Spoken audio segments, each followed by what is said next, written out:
Primeira coisa, galerinha, falou em espelho esférico, lembra do quê? Legal, a classificação. Eu achava que vocês falavam esfera, mas tudo bem, classificação, adorei. Quando eu vou ensinar a classificação, eu gosto de fazer os espelhos virado para um lado e virado para o outro. Rabisco a traseirinha de um à frente de outro, a traseirinha de um à frente de outro. E aí, deixa eu ver. Essa parte rabiscada é a parte refletora ou a parte não refletora? Não refletora. Ah, então a parte refletora está aqui dentro. E aí, eu cavei a parte refletora? Sim. Cavei, então o nome dele é côncavo. Cavei a parte refletora? Não. Então ele chama convexo. Cavou ou não cavou? Não. Convexo. Cavada a parte refletora, côncavo. Tranquilo, pessoal? Isso não dá para errar. Eu lembro que eu tinha que pensar para responder. Eu lembro que eu tinha que pensar um monte, até que numa aula surgiu a história do cavô e aí pronto, nunca mais tive que pensar. Eu uso até hoje a brincadeirinha do cavô, que fica muito fácil. Outra coisa, temos que reconhecer os elementos de um espelho esférico. Vou fazer um genérico aqui, ó, um genérico.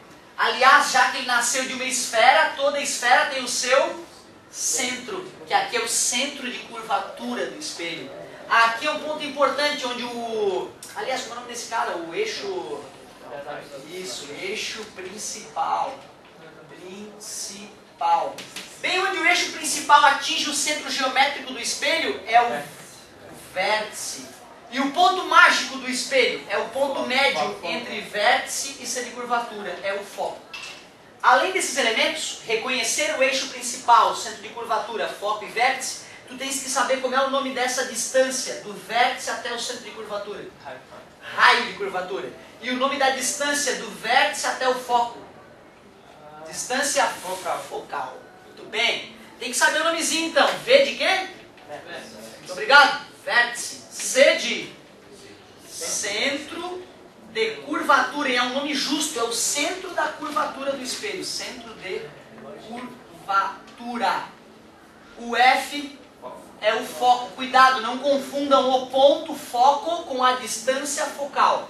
Qual é a relação matemática entre o R e o F, por favor?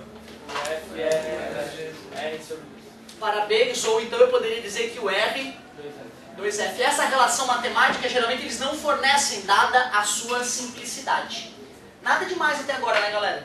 Vimos a classificação e vimos alguns nomezinhos que nós vamos ter que lembrar, porque a gente vai falar muito deles.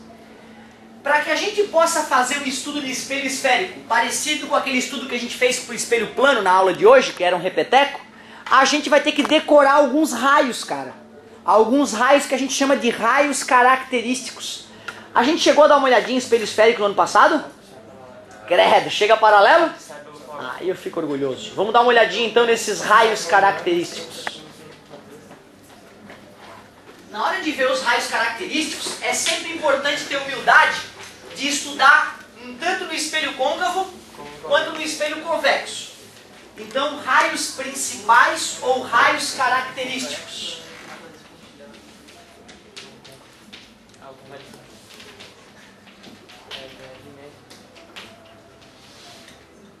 Vou primeiro fazer um espelho côncavo, que é fácil, mas também quero te mostrar como é que ficaria para o espelho convexo. São 4 raios característicos que tu vai ter que decorar. Centro de curvatura, foco, vértice. Para o espelho convexo, essas coisas ficam na parte interna do espelho, né? Centro, foco, vértice.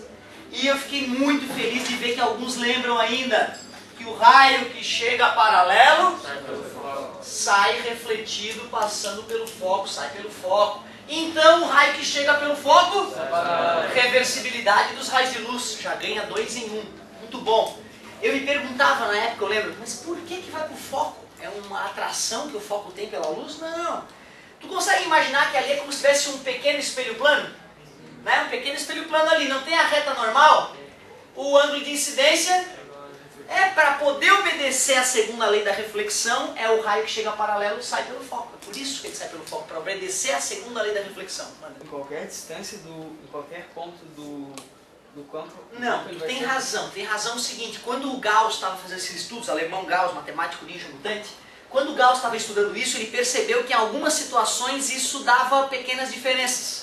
Isso são chamadas condições de nitidez de Gauss, certo? Mas é uma coisa que geralmente a gente vê daqui a pouco. Não, sim, eu estou dizendo no geral, vai sair perto do foco. Então. Vai passar pelo foco. Se chegar paralelo, vai passar pelo foco. Para não passar pelo foco, só se esse raio não chegar, bater muito na beiradinha do espelho, ele pode ter uma imperfeiçãozinha. Ou se o espelho for muito fechado, muito curvo, vai ficar distorcido, tá? Então tem algumas condições a serem respeitadas, que nós veremos logo logo, tá? Mas por enquanto não precisa te preocupar com isso.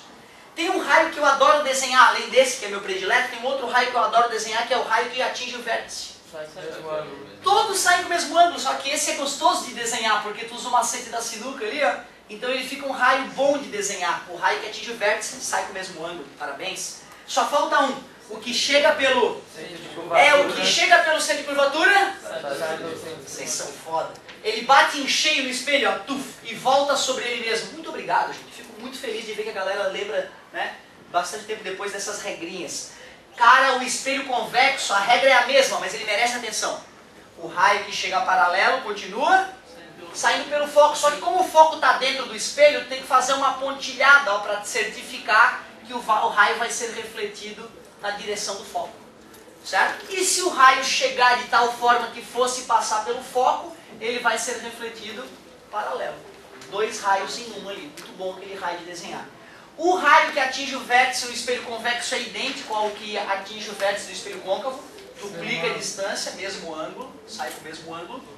E o raio que atinge o centro de curvatura, mais uma vez, tem que ter um prolongamento para tu garantir que ele ia chegar pelo centro de curvatura. Aí tu faz ele se refletir sobre ele mesmo.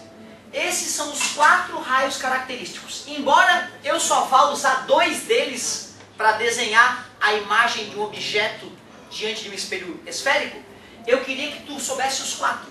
Porque às vezes no vestibular ele faz um somatório e em cada item do somatório ele pergunta de um dos raios. Então se tu não mancha de todos eles, né, tu acaba correndo risco. O verde também não vai pra cima. Não, ó. Ele na verdade é o seguinte, é como se tivesse um espelho aqui, né? Na verdade ele está batendo em cheio, ó, por isso que ele volta sobre ele mesmo. Não, mas não tem lá em cima. Aqui? Não, Ele mais? sai de... Tem um outro. Sim. Ele continuaria para sempre, né? Ele chega lá do além, bate no espelho e volta sobre ele mesmo. Não, nunca vai. Do convexo ele foi, veio lá do além, iria passar pelo centro de curvatura, mas no espelho ele não penetra, ele bate e volta. Por isso que ele bateu, eu fiz a pontilhada para certificar que ele estava batendo em cheio no espelho e para poder fazer o raio refletido. Então ele não penetra dentro do espelho, isso é importante.